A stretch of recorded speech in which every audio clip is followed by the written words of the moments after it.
배우는 거 57번째 시간입니다. 우리 이사 60장을 통하여 영광의 새날에 대해서, 열방의 재물에 대해서, 선지국에 대해서, 영어롭게 되는 일에 대해서, 영영한 빛에 대해서 변론해 보도록 하겠습니다. 본장 50장과 같이 아주 흑암의 때에, 온 세상이 흑암에 잠긴 때에 하나님께서는 동방에서 영광을 들어오는 강한 역사가 나타나게 되는 데는 사명의 기대자가 수면종의 역사가 나타나므로 이제는 완전 변화의 말씀의 빛의 역사로서 세상을 정복해야 될 것을 말씀하는데요. 말씀의 빛으로 남은 백성을 가르게 하시고 이제는 말씀의 권세로 세상 권세를 정복해서 세계 통일의 평안거리름으로 이제는 하나님의 뜻을 이 땅에 이루어서 완전한 영광의 새날을 건설하는 데 있어서는 그 선지국가인 한국에서부터 먼저 영광이 나타날 것을 말씀하셨다. 이렇게 볼 수가 있는 겁니다. 그래서 결국은 이 말씀의 빛으로 재림주를 영접할 10만 4천 명의 변호성도가 일어나게 되고 이제는 세상을 심판하여 세계 통일에 평안을 이루는 것이 하느님의 천지창조의 목적을 달성하는 일이다. 이렇게 볼 수가 있는데 그 영광이 참으로 인간으로서는 상상할 수 없는 영광이 나타나게 되어 있는데 이사 60장만큼 소망이 넘치는 것이 다시 없을 것이라고 생각할 정도로 아주 소망 중에 다 이루어지게 된다. 이렇게 볼 수 있습니다. 먼저 1절입니다. 일어나라 빛을 발하라 이는 네 빛을 잃었고 여호와의 영광이 네 위에 임하였습니다. 하나님의 영광이 해동 곳에서 역사가 일어나는데 말씀의 빛이 오는 것이다. 이 말이죠. 그래서 이사야 59장에서도 보면 영광의 동방에서 하나님의 영광을 두려워한다 이런 말씀을 하는데 이것이 말씀의 빛으로 나타나는 영광이다. 여기서 말하는 말씀의 빛은 이제는 인간 동물에 대해서 심판당할 때 죽지 않고 세시되어가고 죽음을 막고지 않고 пере성잖아요. 재림을 영접함으로 남은 남 백성으로 세시대인 천문왕국에 들어가는 말세의 봄의 비밀을 말씀의 빛이라 그런 겁니다. 이 말이야 뭐 수없는 사람들이 많이 하지만 실제 이 말씀의 빛이 뭔지를 아는 사람은 세상에 없다 해도 과언이 아니죠. 있을 수가 없는 일이 이루어지는 것이죠. 그래서 그 일들이 마저 이제는 선지들이 꿈꾸던 모든 예언사가 실제 한국에서 다 성취가 되므로 이 일이 이루어지게 된다. 이렇게 볼 수 있는 겁니다. 그래서 여러분들은 이 말씀을 얼마나 참으로 소망이 넘치는 말씀인지를 말씀을 드리면 먼저 선지국가에 대한 부분을 조금 말씀을 드리겠습니다. 여러분들이 이제는 뭘 볼 수 있냐? 마태복음 21장 19절에 보면 길가에 사는 무화과나무를 보시고 그리로 가서 잎사귀 밖에는 아무것도 얻지 못하시고 다음에 이르되 이제부터 영원토록 내가 열매를 맺지 못하리라 하시니 무화과나무가 곧 마른지라. 마태복음 21장 19절에 예수님이 직접 이렇게 기적을 행하셨죠.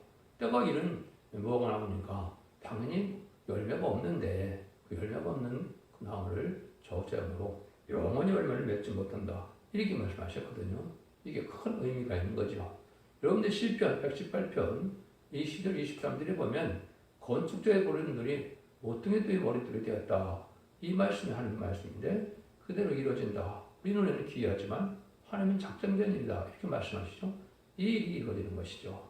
그래서 건축자의 어른들이라는 것은 초림의 주가 이 땅에 오셔서 성경들의 예언대로 오셨지만은 주님을 그대로 영접하지 않고 십자가 못 박혀 죽일 것을 아시고 그 역할을 하는 것이 이 바로 이스라엘 백성들의 무화과나무의 역사다. 이렇게 볼 수 있는데 그래서 예수님이 이제 자기를 영접하지 않을 것을 알고 요한복음 1장에 보면 자기 땅에 왔을 때 영접하지 아니한다 그랬죠.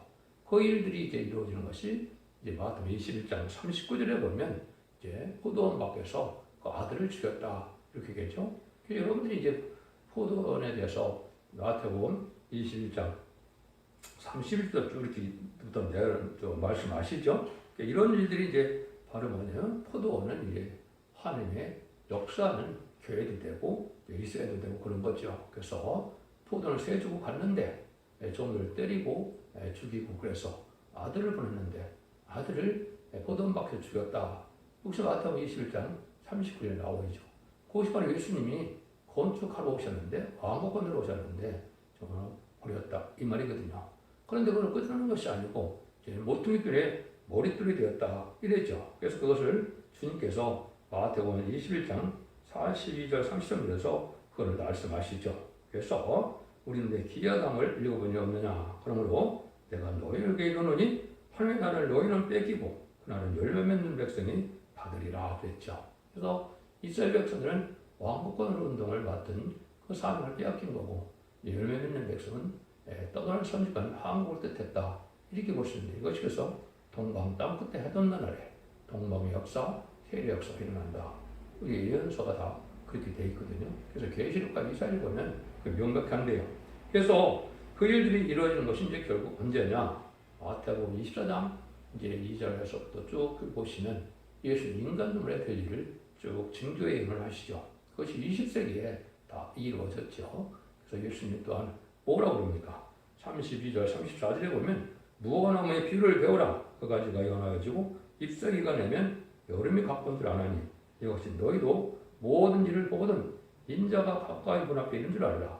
내가 진실로 너에게 이르노니 이 세대가 지나기 전에 일이 다 이루리라. 예수님은 다시 무화과나무 비유를 합니다. 무화과나무가 잎이 나고 가지 나면서 그것은 여름이 가깝다. 이렇게 하죠. 때가 온다 이 말이죠. 이것이 그래서 결국 1948년 5월 14일에 이스라엘이 건국되고 1948년 8월 15일에 한국이 건국됨으로 이것이 응해져서 결국 이것이 사명국가가 1948년 8월 15일부터 한국으로 넘어온 것이 모퉁이 머릿돌에 되는 심판주 역사가 나타난 걸 보여준 것이죠. 그래서 그 말세 복음의 비밀의 역사가 아까 일어나 빛을 발하는 말세 복음의 비밀의 빛이 이루어지는 것이다. 이렇게 볼 수 있는 겁니다. 이런 일들이 이제 성경으로 쭉 이루어지는 과정에 여러분 자세한 것은 초대교회의 홈페이지에 들어가시면 수없는 성경이 응하는 과정을 다 자세히 말씀을 드렸습니다. 지금 시간상 간단히 볼 수밖에 없는데요. 보라 어둠이 땅을 덮을 것이며 캄캄함이 만민을 가려우리라. 오직 여호와께서 네 위에 임할 것이며 영광이 그 네 위에 나타내라. 이러나 빛을 발할 때 온 땅에는 어둠이 땅을 덮고 캄캄함이 만민을 가려운다. 여기에는 한 명도 이해가 있을까요? 없을까요? 한 명도 이해가 없습니다. 다 흑암에 빠지고 다 여기에 보는 것처럼 이제는 만민을 덮는 캄캄함이 왔다 이 말이죠. 이거는 이제 심판대 아까도 말씀드린 죽지 않고 실사하고 지금 아프지 않고 편성신에서 남은 종 남은 백성이 되는 말씀의 비밀에 변론을 할 수 있는 종은 한 종밖에 없는 거죠. 이건 시대적인 사명자다. 그래서 이사 50장 11절에는 숨은 사명의 계대자가 나온다. 그래서 하나님의 손권에 감춰놨던 덮어놨던 종이 나와서 일을 하게 될 때 온 세상 흑암이 잠길 때다. 이거는 이제 세상은 어떻게 되겠습니까? 공산당이 나타나서 이제는 하나님이 없다. 그래서 무신론 유물론의 사상이 세상을 뒤덮고 있죠. 그래서 하나님도 없고 사람도 영혼도 없다는 세상에 대해서 살 길을 알지 못하는 거죠. 또 검은 머리 던전에서 물질보다 하나님보다 물질을 더 사랑하는 그런 시대가 왔죠. 그 다음에 이제는 청왕명할 시대가 마지막으로 오는 건데 이것은 바로 이제 협상 시대가 와서 결국은 좌파 정권이 지금 그 일을 했죠. 근데 이게 6장 8절 보면 청왕상관을 따라가는 자는 사망과 음부다 그랬죠. 그걸 심판받아 망한다. 근데 그 청왕상관 시대가 한국에는 1997년 김대중 정권, 2002년 노무현 정권, 2017년 문재인 정권이 되죠. 그래서 그 정권이 이제 끝났으니까 그 제약이 드러나서 심판받을 때가 왔다. 이렇게 볼 수가 있는 겁니다. 그럼 유일하게 백마탄자만 남죠. 백마는 말씀의 빛으로 왕국권수를 인도하는, 왕국권수를 이루는 시온의 부리의 임마누엘 역사 단체를 얘기했는데 이것이 지금 시작된다고 보는 것이다. 이렇게 보셔야 됩니다. 그래서 세상을 이렇게 유물론 사상, 또 과학 만능 사상, 물질 만능 사상, 또 인간의 지식주의, 인본주의 사상, 또 반기독교적이고 또 이제 음란투패한 헬레니즘 사상으로 세상이 꽉 찼죠. 그래서 망할 길로만 가고 있는 세상에 이 말씀의 빛만이 유일하게 살 길이다. 이렇게 보는 겁니다. 3절입니다. 열방은 내 빛으로 열왕은 내 비치는 광명으로 나오리라. 그래서 새 시대에 가서 이제는 이 생에서 심판과 환란 때 축장부 세시라는 시간들은 다 없는 거죠. 열방에 온 생에서 내 빛은 말씀의 빛으로 오고 열왕도 내 광명으로 나온다. 세상 왕들도 소용없습니다. 이제는 세상 권세가 다 끝나니까 이 말씀의 빛을 들어와서 일단 생명을 가져야 거기서 권세도 나오고 그런 거 아니겠습니까?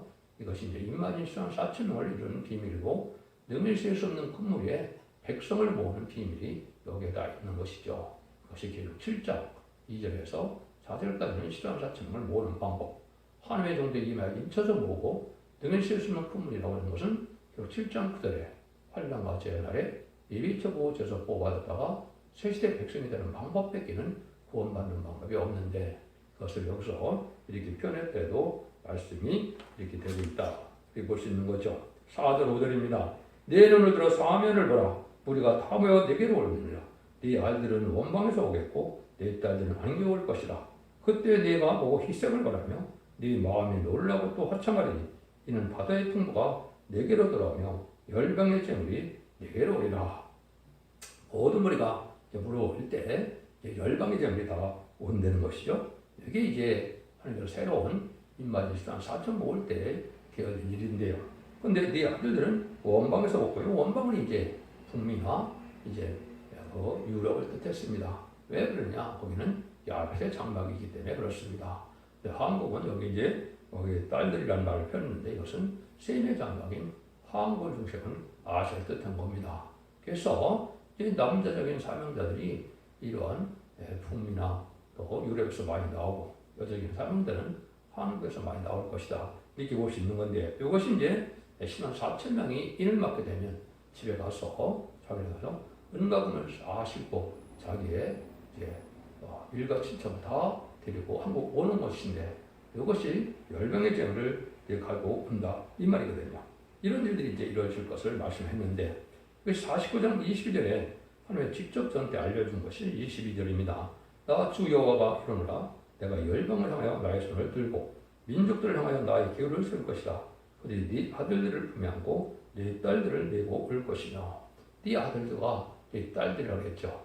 마치 믿음의 조상이 아브라함인 것처럼 새시대의 조상처럼 이 종의 영적 육적 후손이 돼야만 새시대에 갈 수 있다 이 말입니다. 그래서 이 말씀의 빛으로 하나님께서 원죄자문을 해결받는 은혜를 받아야 되기 때문에 그 은혜를 받는 사람들이 새시대에 가게 될 것을 얘기한 겁니다. 그래서 성경에는 빛이 3번이 등장하는데 창세기록이 1장 1절 2절에 보면 흑암이 공허한 때 빛이 있으라 했을 때 그 빛은 생명의 빛을 말씀하는 것이죠. 이것은 창조의 빛이라고 볼 수 있고 아무것도 활동할 수 없는 곳에 이제 생명의 빛이 활동하게 되는 것을 뜻한 것이죠. 고대에는 예수님이 이제는 이 땅에 빛으로 오셨다고 요한복음 1장 1절부터 좀 얘기하시죠. 그 생명의 빛으로 오셨는데 영접하지 않았죠. 그래서 예수님만이 생명의 빛이 돼서 예수님 하나님의 아들이요 구세주요 메시아요 우리의 대승으로 들어가신 분이요 부활승천에서 사망을 이기는 분이요 이걸 알아야만 우리가 생명을 얻게 되죠. 그것이 중생받는 역사인데 그것이 두 번째 빛이죠. 오늘 여기 말씀하는 말씀의 빛은 예수 믿고 중생받았다 하더라도 이러한 예언의 말씀을 읽고 듣고 지켜서 결국은 이제는 새시대가는 말씀의 비밀을 알지 못하면 소용이 없는 것이죠. 이래서 빛의 역사가 온 세상에 이루어질 것을 말씀하셨다. 이렇게 볼 수 있는 겁니다. 6절 7절입니다. 허다한 작대 미디안과 네바의 젊은 작대가 네 가운데 평안할 것이며 스바의 사람들과 다 금과 유형을 가지고 여호와의 찬송을 전파할 것이며 그들의 양머리는 다 네게로 모이고 느바우스의 수양은 네게 공급되고 내 단에 올라 기꺼이 받음이 되리니 내가 내 영광의 입을 영원하게 하리라. 흑암 중에 영광이 나타나는 때가 있는데 이것이 바로 이제 한국을 뜻하는데 모든 각종 나라의 모든 특성을 가지고 한국에 온다 이 말이죠. 근데 약대 같은 것은 지금으로 본다면 그거는 자동차라고 볼 수가 있는 것이죠. 그 다음에 이제 수많은 금과 유형을 가지고 오게 되고 이제 모든 것들이 다 수양도 오고 그런 것에서 하나님이 받을 만한 예물을 받아들인다 이 말이죠. 그래서 세상에서 구원받을 무리, 임마진 신앙 설정이 되는 무리들이 다 자기들의 많은 특성품을 가지고 한국에 올 것을 말씀한 겁니다.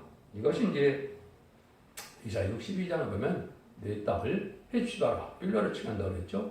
한국에 마치 결혼을 오는 것처럼 은과 금을 싣고 다 한국으로 온다 이 말입니다. 이 말들이 이제 전선 때문에 이루어질 것인데 이 날이 심히 임박한 때다 이렇게 볼 수 있는 겁니다. 8절 9절입니다. 저 구름같이 비둘기가 복음들은 걸어오는 것 같이 나오는 자들이 누구뇨? 그 썸들이 나를 방망하고 다시스의 배들이 먼저 이르되 원방에서 네 자손과 그 은금을 아울러 싣고 와서 네 하나님 여호와의 이름에 드리려 하며 이스라엘 거룩한 자에게 드리려 하는 자들이라. 이는 내가 너를 연합케 하리라. 그래서 여기 보면 비둘기가 돌아온다. 이것은 이제 비행기를 뜻하죠. 비행기 타고 이제 모든 것을 가지고 오고 또 실제 오기도 할 것이고 또 배들을 타고 온다 이 말이죠. 그래서 은금을 싣고 다 온다. 근데 내가 너를 영원하게 한다. 이게 참 중요한 말씀이죠. 이 영원하게 되는 것은 열왕 중에 왕을 삼겠다 이 말입니다. 그래서 세상 권세를 다 다스리는 권세가 말씀의 빛을 발한 종옥에 있음을 말씀하는 것이거든요. 이걸 참 깨닫기는 어려운데 성경적으로는 그렇게 되어 있습니다. 여러분들이 이제 그런 일들이 쭉 이루어져 갖고 하나님의 역사가 본격적으로 진행돼서 하나님 이제는 어떤 역사가 나타나냐, 이제는 심판 역사가 본격적으로 나타나서 열방의 재물이 들어오는데 이때 반대는 자는 다 전멸을 당하는 것이 하나님의 방법이다. 10절 11절입니다.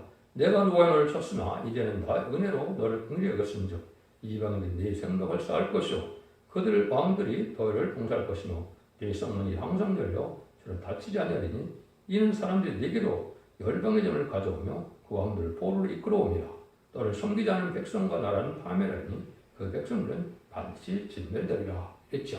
세상 권세는 다 이제 끝났으니까 세상 왕들도 와서 봉사하려고 온다 이 말이죠. 그래서 은강을 싣고 또 다 온다 이렇게 얘기했는데 성문이 항상 열려있다. 이거는 뭐 지금 인천항이나 뭐 부산항이나 울산이나 뭐 평택항이나 항구가 많죠. 그래서 많은 열방의 재물을 들고 올 것이다. 근데 원들은 뭐라고 그럽니까? 너를 섬기는 백성과 나라는 파멸하니 그 백성들은 반드시 심하리라. 일어나 빛을 발하는 말씀의 빛을 전할 때 여기에 순종치 않고는 살아남을 나라와 사람이 없다 이 말입니다. 그래서 이것을 이제 마태복음 11장 42절 33절에 보면 이 돌에 떨어지면 가루가 된다 그랬죠. 그래서 한 사람도 심판주 역사, 말씀의 빛의 역사에 순종치 않고는 살아남을 수가 없는 것이 인간 종말의 역사다. 이렇게 볼 수가 있는 겁니다. 그래서 44절에 보면 이 돌 위에 떨어진 자는 깨어지겠고 이 돌이 사람 위에 떨어지면 저를 칼로 흩으리라. 예수님이 직접 말씀하신 거거든요. 예수님이 심판주의 역사에 반대하는 자, 이 말씀에 빛의 역사에 반대하는 자, 시간의 단연주의 말씀에 반대하는 자는 적다는 자는 한 명도 하나님을 수 없다는 것을 강조한 것이다. 이렇게 볼 수가 있는 것이죠. 역시 다니엘서 2장에 보면 뜨인 돌이 이제는 열 발가락을 치죠. 그 열 발가락이 열하게 되는데 이제 나중에 나오는 이제 미국과 소련이 해당되는데 그래서 소련이 맞으면 망하는 것이 아마겟돈 전쟁이고 그때가 이 세상 모든 우상과 같은 세상은 없어지고 영원히 멸망치 않을 나라가 이루어지게 되는데 그것이 천년왕국이고 천년왕국이 이제는 부흥세까지 이루어지니까 영원한 나라다. 이렇게 표현을 하시는 겁니다. 13절에서 14절입니다. 네 번의 영광 곧 잔나무와 수나무와 황양목인데 함께 내게 이르러 내 거룩한 곳을 아름답게 할 것이며 내가 나의 발들 곳을 너롭게 할 것이다. 너를 괴롭게 하던 자의 자손이 홈을 어울러 굽혀 내게 나오며 너를 멸시하던 모든 자가 내 발에 엎드려 너를 일컬어 여호와의 성읍이라 이스라엘 거룩한 자의 시온이라 할 것이다. 그래서 모든 원수들까지 다 이제 굴복시켜서 이제 동방 역사를 중심으로 하면서 한국을 모여들게 되는데 이때 한국이 참으로 영화롭게 된다 이 말이죠. 각종 나무로 이제는 그 꾸밈을 당하고 아주 영화롭게 당하는 것을 볼 수가 있는데 이 한국이 아주 이제 영화롭게 될 것을 말씀하시는 것이죠. 이래서 그를 여호와의 성읍이라 하나님의 말씀이 나타나서 말씀이 임한 산을 여호와 산이라는 것처럼 말씀대로 이루어지는 그 역사의 나라가 여호와의 성읍이고 여호와의 도시가 된다 이 말이거든요. 진리의 성읍이다 이렇게도 말씀하시죠. 이것이 바로 이제 한국을 중심으로 해서 세계통이라는 역사가 본격적으로 진행될 것을 보여주는 것이다. 그래서 전 3년 만에 이제는 이렇게 영광의 새 나라가 선진권이 이루어지시고 이제는 아마겟돈 때 세계 통일이 이루어지므로 세상은 세계 통일의 평화왕국인 천년왕국의 안식시대를 이루는 것이 계시록 20장 4절에 그리스도와 더불어 천년 동안 왕노릇 한다고 주님이 말씀하신 것이죠. 그 말씀대로 이루어진다. 그런데 쉽게 되지는 않죠. 10월에 쉽게 줍니다. 전에는 네가 버림을 입으며 미움을 당하였으므로 내게로 친한 자가 없었으나 이제는 내가 너로 영영한 아름다움과 대대의 기쁨이 되게 하리니 네가 열방의 젖을 빨며 열왕의 유방을 빨고 나 여호와는 네 구원자 네 구속자 야곱의 전능자인 줄을 알리라. 내가 금을 짜서 가져 돛을 대신하며 은을 가져 철을 대신하며 돛으로 나무를 대신하며 철로 돌을 대신하며 화병을 세워 관을 삼으며 의를 세워 감동을 삼으리니 한때 동방의 종들이 버림을 당하고 미움을 당했다. 많은 시련과 연단이 있어서 몇십 천대 받는 지경에까지 이르는 것이죠. 지금까지 아무도 알아주지 않지만은 하나님의 그런 과정을 통해서 낮아지고 겸손한 점에 대해서 하나님이 들었을 때 절대적인 권세 능력이 임함으로 이 하늘 권세 땅의 권세를 아울 받음으로 세상을 다 정복하게 하는 역사가 있게 된다 이 말입니다. 그래서 하나님께서는 이렇게 이제는 처음에는 이렇게 어려움을 겪어서 남들이 주목하지 않고 무시하고 멸시해서 찾아오는 자도 없고 이런 데 있었지만은 전 세계 열방의 재물만 오는 것이 아니라 열왕도 또 모든 백성도 말씀을 들다 오게 되는 때가 온다. 이것이 전선민의 역사다. 이렇게 볼 수 있는 겁니다. 18절에서 20절입니다. 다시는 강포한 일이 내게 내 땅에 들리지 않을 것이요 황폐와 파멸이 네 경내에 다시 없을 것이며 내가 내 성벽을 구원이라 내 성을 찬송이라 칭할 것이라. 다시는 낮의 해가 내 빛이 되지 아니하며 달도 내게 빛을 비치지 않을 것이요 오직 여호와가 내게 영영한 빛이 되며 내 하나님이 내 영광이 되리니 다시는 내 해가 지지 아니하며 내 달이 물러가지 아니할 것은 여호와가 내 영영한 빛이 되고 내 슬픔의 날이 마칠 것입니다. 인간으로서는 상상할 수 없는 그 영광의 때가 오는데 달과 해가 필요가 없다고 그러죠. 이 종의 영광의 빛이 하나님의 영원한 영영한 빛이 된다. 이렇게 말씀하시죠. 얼마나 놀랍습니까? 이것은 이제 무궁색의 신천 신비에 태어나가 새 땅에 무궁색 할 때도 이제 뭐라고 그럽니까? 해가 될 필요 없고 어린 양의 등불과 하나님의 빛으로 환해졌다 그랬죠. 그 하나님의 영광의 빛으로 살게 되는데 이 천년왕국은 바로 이 말세상의 빛으로 살게 될 것이다. 이렇게 말씀하니까 정말 어떻게 인간으로서 이해할 수 없는 일이 벌어지는 것이죠. 그래서 하나님은 말씀의 정도고 진리의 정도고 그렇기 때문에 이 말씀의 빛대로만 하나님이 역사를 해서 말씀의 영광이 나타나는 것이 바로 한국인데 거기에 지도자가 세상의 지도자가 됐다. 이렇게 이제 말씀하신 것이다. 볼 수가 있습니다. 그래서 그 일들이 이 계시록 21장 24절에 보면 이렇게 말씀했죠. 만국이 그 빛 가운데 다니고 땅의 왕들이 자기 영광을 가지고 거리로 돌아오라. 무궁세계로 간다 이 말이죠. 이건 새 시대의 왕권의 영광을 가지고 무궁세계에서 다시 천년왕으로 태어난 다음에 세세 왕권의 축복을 다시 받게 된다 이 말입니다. 그러니까 천년왕국의 왕이 되는 것이 그만큼 중요한 것이죠. 그 방법은 인마리 10만 4천 명에 들어가는 방법밖에는 없는 것이죠. 물론 이제 순교자들이 되긴 했지만은 순교자들이 이미 다 끝난 것이고 이제는 변화성도가 그 일을 하는 것이고 순교자는 왕권을 받지만은 직접적인 지휘권보다도 이제 왕권을 통참하는 역사로 진행이 되죠. 참모로 진행된다 이렇게 볼 수가 있는데요. 이런 일들이 이제 이루어지는 것이 인간의 마지막 역사다. 21절 22절입니다. 네 백성이 다 의롭게 되어 영영이 땅을 차지하리니 그들이 나의 힘은 가지요 나의 손으로 만든 것이로서 나의 영광을 나타낼 것이며 그 작은 자가 천을 이루겠고 약한 자가 강을 이룰 것이며 때가 되면 나 여호와가 속히 이루리라. 그래서 하나님이 이제는 하나님의 나라를 이루게 된다. 구약에서는 이제 하나님의 나라가 신약에서는 이제 예수님의 그리스도의 나라가 되는 거죠. 또 다니엘서는 그걸 성대 나라라고 이제 다니엘서 7장 20절에 말씀하셨죠. 이런 말씀대로 이제는 완전한 성전의 그리스도 나라가 이루어져서 12지파가 땅을 나눠서 이스라엘 백성들을 왕국 차지했던 것으로 인간성으로도 이제 2만 4천 명이 계시록 7장에 나오죠. 그자들이 이제 세상을 다 다스리게 되는데 이렇게 아주 강국이 되어서 다스리게 된다. 이때는 이제 마귀의 세력, 악의 세력은 하나도 없으니까 그냥 평화로운 세력으로서 강하고 아주 이제 영광의 나라로 세상을 다스리는 천년 안식 시대가 온다. 에덴 동산이 완전히 회복되어서 이제는 재앙과 저주가 없는 눈물, 고통, 질병, 재앙이 없고 사망이 없고 다함이 없고 해함이 없는 이런 완전한 축복의 동산을 이루게 된다 이 말입니다.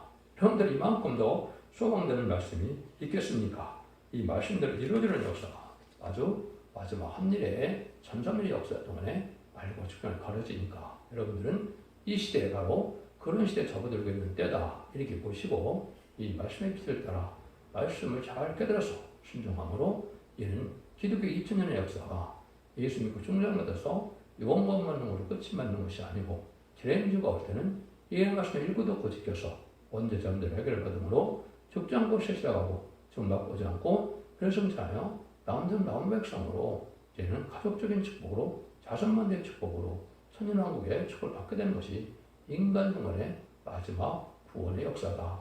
이거 잘 믿으시고 진리를 잘 분별해줘서 이 시대에 사랑의 방주, 은혜의 방주, 군의 방주인 첫대기 역사의 말씀에 빛을 따라서 여러분들이 자손 만대의 축복을 드리는 복된 종들과 성도님들이 다 되시기를 예수님으로 간절히 축원드립니다. 아멘.